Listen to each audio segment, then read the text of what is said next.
Hey guys, New York City Reloader here again. I got some really cool stuff I'm going to share with you today. I've got some new powder that I'm testing out for my buddies at the Brass Outlet. Nice package here. I got two different powders. One is like a blue-green metallic, which I can't wait to check out. And the other powder coating is a green. I already have a mirrored green, but the price of this powder, it's fantastic. If it's as good as they say it is, I think I'm going to be very happy. But we're going to go ahead and powder coat them and show you the different powders and do a shake and bake method on these things and see where we wind up. So I got this first one. It came wrapped in a post office bag like this, and then inside another bag. And then I got two things of powder here. I got this blue-green, which is kind of hard to see. I'm going to take it out of the bag in a minute. And I got this green. It kind of looks like my mirror green powder. In fact, I've got some over there. I'll show you a little bit later. But I'm going to open this up, take this inner packet out, and start using it. Okay, so I've got my beautiful powder coat. I've selected 5 of my 30 caliber 155 grain bullets. I've got my airsoft BBs, and I've got an old Weiler drink mix case. This is the right plastic, but even if it wasn't, the airsoft BBs make a big difference in the powder sticking to the bullets. So I just wanted to guys make you aware of that. Okay, I've got my little colander out here, and I'm going to go ahead and dump those bullets out and the powder out. I like to actually go right back into the same container. And that strainer allows me to do this in this tiny little container.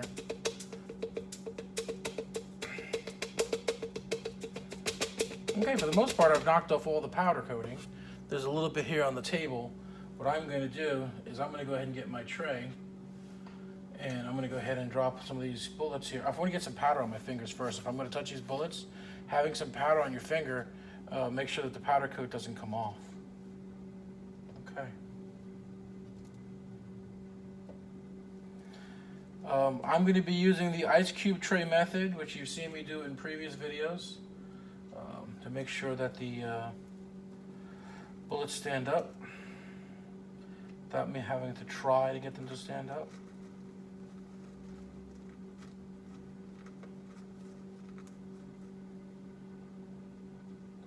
Okay, so that's the first 5. I'm going to go ahead and throw these BBs back in. Because now that they're powder coated with this color, I'm going to use this container to do the same powder coating mix again. I'm going to go ahead and recover this powder and put it into my container. Okay, so now I've got another container, and this is just an impromptu container. Normally you have to use a specific type of plastic to be able to do the shake and bake method, but if you use the airsoft BBs, you can pretty much use any type of container as long as you have the BBs generating the static to stick onto the bullets. By charging the lead negatively, you get the positive powder to stick. Could be the opposite of that too, but that's how it works. So I'm going to go ahead, and now that I've got the BBs in there, I'm going to go ahead and throw my bullets in there. And go ahead and throw some powder coat on top.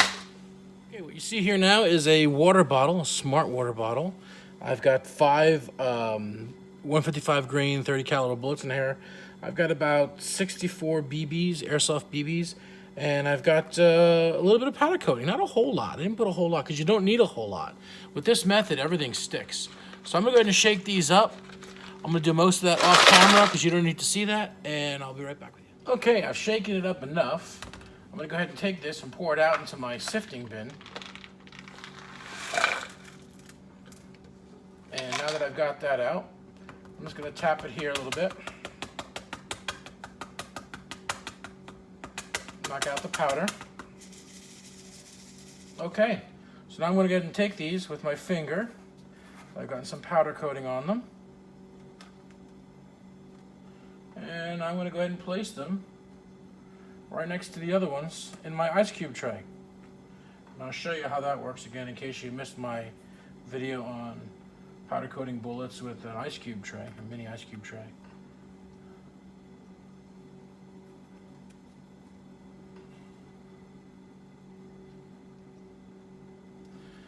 Okay.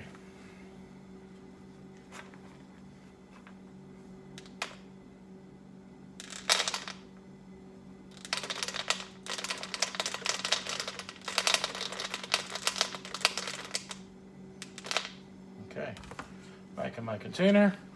I'm going to sweep up the rest of this powder coat back into this container, and then show you the bullets. Take a moment just to show you how nice that powder coating is. You can really see now that color blue on the ones on the right, and then the color green that's on the ones on the left. I'm using a mini ice cube tray. I sent a link to that in a previous video. So if you want any information about that, look up my other video about using the ice cube tray method, and you can find a link there to Amazon. Now that I've got these in here, I've got my oven preheated to 400 degrees, and we're actually ready to load this up and ready to put these bad boys in the oven. We're going to do that for about. So we're going to go ahead and get my heavy-duty gloves for heat. Take these little nitrile gloves off, and we'll get my thermal gloves, and we'll transfer these bullets into my oven that's already heated at 400 degrees, and we'll set the timer for about 12 minutes. Okay, so we're ready to take these bullets in my ice cube tray, pop it in my toaster oven, my handy-dandy toaster oven, slide those in there. I know they're all standing up because of the ice cube tray. And then I'm going to take my wonderful timer, and I'm going to set that for 12 minutes. So there's a 12-minute countdown. So I'll be back in about 12 minutes, and we'll be taking them out of the oven and throwing them in a cool quenching bath, and then we're going to inspect them, check them out. All right, see you in a minute. Okay, so that was my 12-minute timer. I'm ready to take these bullets out. I'll move them over here so you can see them a little better. And I'm going to get a rag just to give myself a little bit of insulation here. I'm going to turn the toaster oven off. Ooh, a little bit of smokiness going on. I'm definitely going to have to ventilate when I do this powder coat. Okay. Okay, let's take this. And we'll take it, and we're going to take that whole tray, and so we dump it right into the water, as my buddy Uncle Jim let me know how to do. Let's just take it and throw it in the tray. Last time I burned the hell out of myself, so this time I'm pretty happy to not burn myself. Okay, so we dropped them in the water, and we'll take a look at them. That is the result of my powder coat. These came out really nice. Really, they're not super shiny. There's a light above them that makes them shiny. But they came out, they're nicely covered. They were cooked at 375 to 400 for 12 minutes, and it's a very, very good powder. It doesn't have any fill-out problems, which is what I've seen in a lot of the powders, including Mirror Green. It seems to fill all the way down, and this one stayed exactly where I left it. So I'm actually pretty happy with how the powder coated. You know, what I mean by fill-out is the powder flows like a melted ice cream cone down to the bottom and causes problems with me putting a gas check on it, but it didn't happen with these, so I'm going to be very happy using this powder. Especially if I'm going to gas check some of the rounds, then we use at a higher speed. So, all in all, I got some really good powder-coated bullets here. I'm really happy with the way they came out. I've got like a blue-green metallic, which I showed a little earlier, hard to see there. Blue-green metallic. They look pretty nice. Let me tilt the camera so you can actually see them. There you go. There you go, this side, there you go. Blue-green metallic. And in addition to that, I've got a nice, it looks almost like okay, I'll just hold it up this way, it's probably the easiest way. It looks like almost a neon green, but not quite. Just a little bit halfway between that and my Mirror Green. So not as super shiny as my Mirror Green, but they still came out really nice. I'm very happy with this powder. The price of the powder is really, really good. It sticks to the bullets really well. Again, you know, do yourself a favor, use a larger container. Go ahead and use airsoft BBs and shake the crap out of it so that you get nice coverage. And then go ahead and knock off the powder, the excess powder, which is what I did here.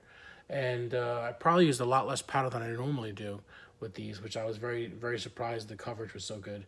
And stop by the brass outlet and .com and check out their website. I'm going to post a couple links to the powder that I'm trying out and let you guys know how it is. Really, really inexpensive powder. I don't want to tell you the price. Just go click on the link and you'll find out.